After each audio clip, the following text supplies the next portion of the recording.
Welcome back to my YouTube channel. अगर आप CTET का तैयारी करते हैं तो आपके लिए बहुत ही इंपॉर्टेंट सीरीज है और ये जो सीरीज है वो PYQ का सीरीज है। तो ये तारीख है 9/1/2023 का क्वेश्चन है जो ऑनलाइन वाले शिफ्ट में पूछे गए थे। तो यहाँ पे फर्स्ट क्वेश्चन है, बाल विकास के क्षेत्र में हाल ही के सिद्धांत या सुझावित करते हैं कि विकास है ना प्रभावित होती है आनुवंशिकता से, शिक्षा से, संस्कृति से या फिर सामाजिक नीतियों से। तो बताइए कौन सा आंसर होगा। आप लोग को 5 सेकंड का टाइम दिया जाता है।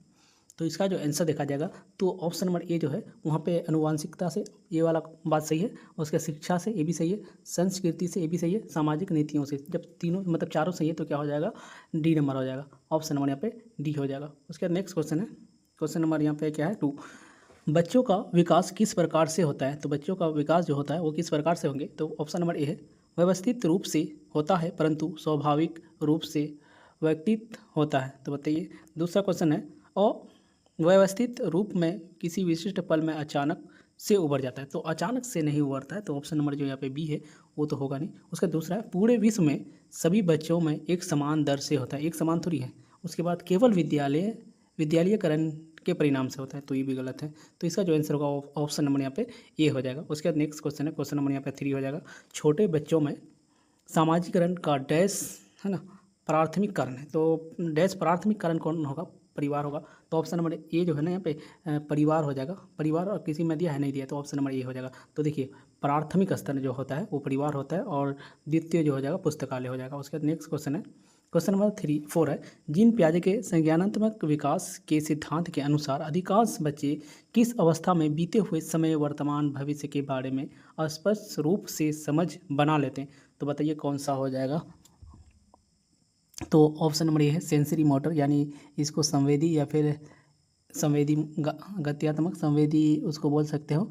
दूसरा है पूर्व सक्रियात्मक, मूर्त सक्रियात्मक या औपचारिक सक्रियात्मक। तो देखो अगर इसका बात किया जाए, फर्स्ट वाला जो ऑप्शन है ये जो होता है 0 से 2 वर्ष के लिए होता है। 0 से 2 वर्ष के लिए होता है। दूसरा जो है पूर्व सक्रियात्मक 2 से का कितना तक होता है, 7 तक होता है। और जो मूर्त होता है 7 से 11 होता है। कितना होता है, 7 से 11 होता है। और यहाँ पे है 11 से कितना हो जाएगा, 17 या 15 मान सकते हैं। तो 11 से 15, ठीक है, ये होता है। तो अब देखो यहाँ पे ना जो पूछा है, मतलब विकास के सिद्धांत के अनुसार अधिकांश बच्चे किसी अवस्था के बीते हुए समय, वर्तमान समय, भविष्य मतलब प्रेजेंट, पास्ट, फ्यूचर के बारे में बता देता है। तो बोलो कौन सा आंसर होगा। तो यहाँ पे जो आंसर होगा वो मूर्त में हो जाएगा। 7 से 11 मतलब 7 से 11 साल के बच्चे को जब पढ़ाओगे ना तो भूत भविष्य काल के बारे में दिया जाएगा, बता देगा। उसका नेक्स्ट क्वेश्चन जो है, जीन पियाजे के सिद्धांत में चिंतन की बुनियादी निवृत्तियों को किस रूप से जाना जाता है। तो चिंतन के बारे में यहाँ पे जो मेन जो पॉइंट है ना, यहाँ पे चिंतन, इसी को देखना है। तो यहाँ पे सहज क्रिया होगा, स्कीमा होगा, संकेत होगा या फिर अवधारणाएं होगा। तो कौन सा होगा 5 का। तो 5 का जो होगा वो होगा स्कीमा हो जाएगा। और स्कीमा ये जीन पियाजे का ही है सिद्धांत। उसका नेक्स्ट क्वेश्चन है, ले बायोगोस्की साहब के सिद्धांत के अनुसार डैश विकास को डैश। तो यहाँ पे डैश सामाजिक या वांशिक, तो जो ये जो है ना सामाजिक एंड संस्कृत हो जाएगा। ऑप्शन नंबर जो है बी हो जाएगा, सामाजिक एंड संस्कृत। ऑप्शन नंबर यहाँ बी हो जाएगा। उसके बाद नेक्स्ट क्वेश्चन है, जैसे अनुवांशिक कौन दिया था, जीन पियाजे साहब ने दिया था। उसके बाद ले वायगोस्की के संज्ञानात्मक विकास की प्रक्रिया में किसकी भूमिका पर बल दिया जाता है। तो ले वायगोस्की साहब के साथ, तो ले वायगोस्की साहब जो होता है संज्ञानात्मक दिया था, और दूसरा क्या दिया था, संस्कृति दिया था, और तीसरा भाषा दिया था। कौन सा दिया था, भाषा, याद रखना है। सामाजिक भी दिया था, सामाजिक संस्कृति। तो बताइए कौन सा आंसर होगा। तो 7 का जो होगा ना भाषा हो जाएगा, मेन क्या होगा, भाषा। उसके बाद नैतिक विकास का सिद्धांत लॉरेंस कोलबर्ग के साथ साथ और किसके सिद्धांत प्रतिपादित किया गया है। तो बताइए 8 नंबर का आंसर। तो 8 का जो आंसर होगा वो ऑप्शन नंबर यहाँ पे क्या हो जाएगा, जीन पियाजे साहब, याद रखना। नैतिक विकास के सिद्धांत लॉरेंस कोलबर्ग के साथ साथ जीन पियाजे का दिया था। उसके बाद नेक्स्ट क्वेश्चन, ये तो क्वेश्चन है ना सीटेट का, आप देख सकते हैं 9/1/2023 का PYQ क्वेश्चन है। ये पूछा हुआ क्वेश्चन है, एक अध्यापक को अपनी शिक्षण शास्त्री परिविधियों के बारे में किस प्रकृति का होना चाहिए। तो बताइए हरीर होना चाहिए या फिर गैर लचीला होना चाहिए, लचीला होना चाहिए या फिर अनजान होना चाहिए। तो बताइए 9 का आंसर क्या होगा। तो 9 का जो होगा लचीला होना चाहिए, फ्लेक्सिबल होना चाहिए। उसके बाद नेक्स्ट क्वेश्चन है, क्वेश्चन नंबर यहाँ पे 10 हो जाएगा, बुद्धि लब्धि IQ परीक्षण की आलोचना प्राय क्यों की जाती है। तो बताओ इसका आंसर कौन सा होगा 10 का। तो 10 का जो आंसर होगा, जैसे ऑप्शन नंबर ये है, कौशलों की विस्तृत श्रृंखला को मापने की उनकी क्षमता, या फिर प्रत्येक रूप से यहाँ पे पाश्चात्य संस्कृति के प्रभाव को ग्रासित और उसके बाद बुद्धि पर सामाजिक प्रभाव का अवबोधन या फिर संज्ञान और भावनाओं के प्रभाव का अतिशय प्रकलन। तो बताइए कौन सा आंसर होगा 10 का। तो 10 का जो आंसर होगा वो ऑप्शन नंबर ना बी हो जाएगा।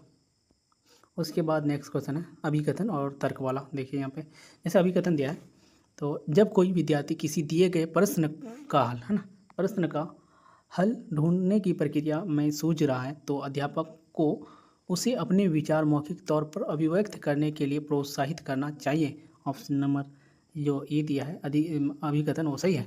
उसके बाद दूसरा दिया है अधिगम तब अधिक प्रभावशाली होता है जब अध्यापक विद्यार्थियों से सफलता की कम से कम अपेक्षा करते हैं। तो सफलता की कम से कम नहीं करना चाहिए। तो यहाँ पे जो है ना तर्क जो है ना गलत है, अभिकथन सही है।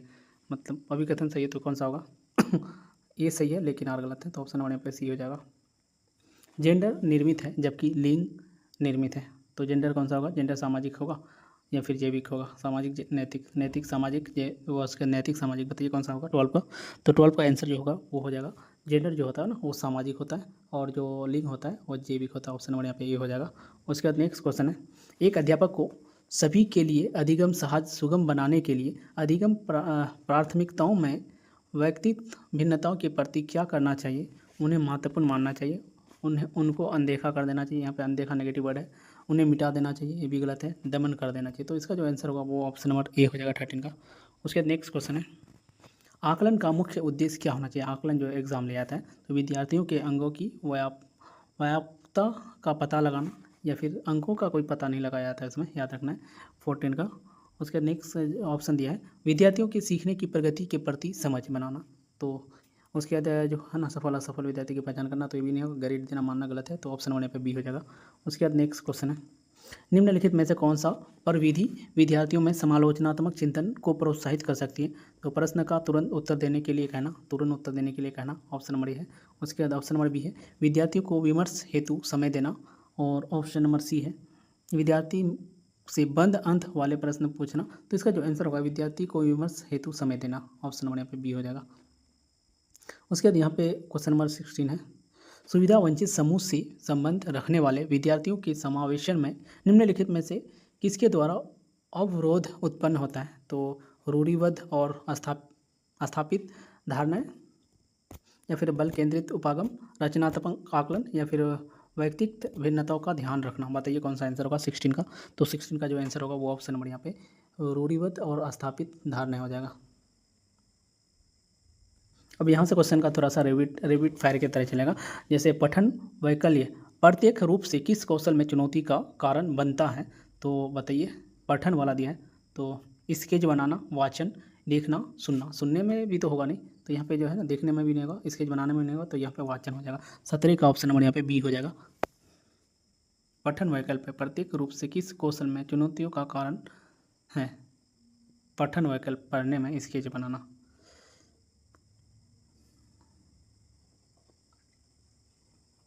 तो यहाँ पे जो ना ऑफिशियल जो आंसर की दिया है इसके अकॉर्डिंग ऑप्शन जो दिया है ए नंबर दिया है स्केच बनाना। तो इसको देख लीजिएगा एक बार। मगर यहाँ पे चुनौतियों का उसको कल वाला इसको क्लियर करा देंगे 17 क्वेश्चन को दोबारा।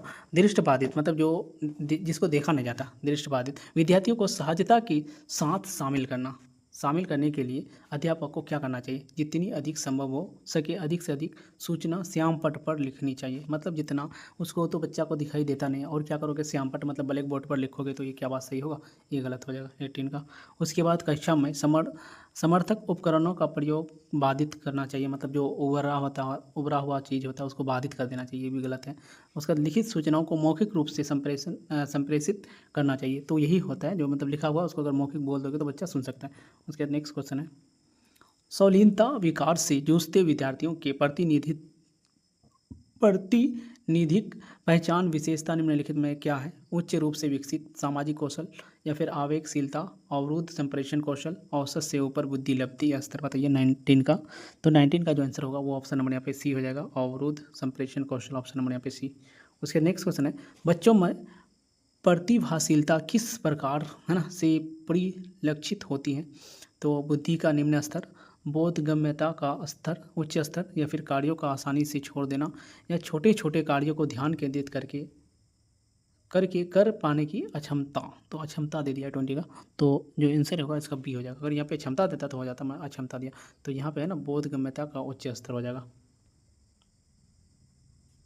ऑप्शन नंबर यहाँ पे बी हो जाएगा। उसके बाद नेक्स्ट क्वेश्चन है, क्वेश्चन नंबर यहाँ पे एक फिर से दे दिया, अभिकथन एंड तर्क। जैसे विद्यालयों को नवीन है ना, नवीन ज्ञान के सृजन की ओर लक्षित पाठ्यचर्या पर बल देना चाहिए, या फिर बच्चों में अध्यापक के सहयोग से नवीन ज्ञान के सृजन और उसकी व्याख्या करने की क्षमता होती है। तो बताइए 21 का आंसर क्या होगा। तो 21 का जो आंसर होगा ये जो है ना, ये और आर दोनों सही है, और ये आर जो है एक ही सही व्याख्या करती है, तो ऑप्शन नंबर यहाँ पे ये हो जाएगा। उसके बाद विद्यालयों को किस पर बल देना चाहिए, सीखी गई सामग्री को ज्यों का त्यों कह देना, पुस्तकालय से सीखना, संदर्भ रहित अधिगम, या फिर रचनात्मक अधिगम। तो यहाँ जो है ना सबसे प्यारा सा ऑप्शन रचनात्मक अधिगम हो जाएगा। उसके बाद नेक्स्ट क्वेश्चन है, प्रेरक अधिगम परिवेश सृजित करने के लिए क्या महत्वपूर्ण है। तो बताइए 100 अधिगम के लिए अवसरों को कम कर देना, 100 आकलन हेतु अवसर देना, विद्यार्थियों में प्रतियोगी भावना को बढ़ावा देना, या फिर मानकीकृत पाठ्यचर्या का अनुसरण करना। तो बताइए कौन सा आंसर होगा 23 का। तो 23 का जो है ना अनुसरण नहीं करना चाहिए, मानकीकृत। या उसके बाद इसका जो आंसर होगा वो 23 का, वो ऑप्शन नंबर यहाँ पे बी हो जाएगा, 100 आकलन हेतु अवसर देना। उसके बाद फिर से एक अभिकथन वाला आ गया, तो अध्यापक को चाहिए कि है ना वह विद्यार्थियों को योग्यता का सत्व संबंधित परिप्रेक्ष्य है ना विकसित करने के लिए प्रोत्साहित करें, या फिर योग्यता का अस्तित्व संबंधित परिप्रेक्ष्य विद्यार्थियों को अधिक प्रभावशाली तरीका से सीखने के लिए अभिप्रेरित करता है। तो बताइए कौन सा आंसर होगा 24 का। तो 24 का जो आंसर होगा वो ऑप्शन नंबर यहाँ पे जो है ऑप्शन नंबर डी हो जाएगा। ये दोनों गलत है यहाँ पे, ऑप्शन नंबर डी हो जाएगा। हाँ, अगर आपको विद ऑफिशियल आंसर की पीडीएफ चाहिए तो आप लोग कमेंट सेक्शन में है मतलब पीडीएफ के बारे में लिखिएगा तो आपको मिल जाएगा, और फ्री में मिल जाएगा। उसके बाद निम्नलिखित में से किसके द्वारा समस्या समाधान में अवरोध पैदा होने की संभावना है। तो कार्यात्मक स्थिरता, संज्ञानात्मक यहाँ पे लचीलापन दिया है, या फिर अपसारी चिंतन, अच्छा बात है, विमर्श लेखन। तो यहाँ जो है ना कार्यात्मक स्थिरता मतलब आप कहीं पे रुक जाना, तो ये हो जाएगा ऑप्शन नंबर ए। उसके बाद फिर एक अभिकथन दे दिया है, जैसे अध्यापक को चाहिए कि वह विद्यार्थियों की भ्रांतियों की पहचान करे और उनको अनदेखी है ना करने के बजाय उन पर चर्चा करें। तो ये बहुत ही अच्छा बात बोला है, ऑप्शन नंबर ए तो सही दिया है, बट इसके जो कारण तर्क है वो सही दिया है। ये भ्रांतियों को वैकल्पिक अवधारणाओं के रूप में जो अक्सर विद्यार्थियों अपने परिवेश के साथ अंतःक्रिया करके आधार पर बना लेता है, वह अधिगम की प्रक्रिया में अर्थपूर्ण होते हैं। तो बताइए कौन सा आंसर होगा 26 का। तो 26 का जो आंसर होगा वो ऑप्शन नंबर ए हो जाएगा। ए और आर मतलब है ना दोनों सही है, और आर एक ही सही व्याख्या भी करता है, तो ऑप्शन नंबर ए हो जाएगा। उसके नेक्स्ट क्वेश्चन है, भावनाएं होती है अधिगम को महत्वपूर्ण रूप से प्रभावित करती है, परंतु स्मृति पर है ना इनका कोई प्रभाव नहीं पड़ता है। तो उसके बाद बताइए 27 का कौन सा ऑप्शन होगा। उसका दूसरा दिया है, अधिगम किसी प्रकार का ना अधिगम पर किसी भी प्रकार पर कोई प्रभाव नहीं डालती है, लेकिन स्मृति को महत्वपूर्ण प्रभावित करती है। और तीसरा है, अधिगम को महत्वपूर्ण रूप से प्रभावित करती है, साथ ही साथ स्मृति को भी। तो ऑप्शन नंबर यहाँ पे जो है ना सी हो जाएगा। उसके बाद विद्यार्थी सीखने के प्रति अभिप्रेरित होते हैं यदि कार्य अप्रासंगिक हो, या बिना किसी चुनौतियों वाला हो, या फिर उनके जीवन से संबंधित हो, या बहुत ही अमूर्त हो। तो बताइए 28 का आंसर क्या होगा। तो 28 का जो आंसर होगा वो ऑप्शन नंबर यहाँ पे सी हो जाएगा। उसके बाद नेक्स्ट क्वेश्चन है, विद्यार्थियों है ना के अधिगम को सहज सुगम बनाने के लिए अध्यापक को क्या करना चाहिए। विद्यार्थियों के पूर्व ज्ञान की अनदेखी करनी चाहिए, या फिर वाक्य विन्यास और संरचना स्पष्ट नहीं करनी चाहिए, या अधिगम के अति सामान्यीकरण और निस्तरण को कम करना चाहिए, या फिर विषय से संबंधित शब्द जाल के प्रयोग से बचना चाहिए। तो 29 का आंसर क्या होगा। तो 29 का जो आंसर होगा वो ऑप्शन नंबर यहाँ पे डी हो जाएगा, यानी लास्ट क्वेश्चन है आज का।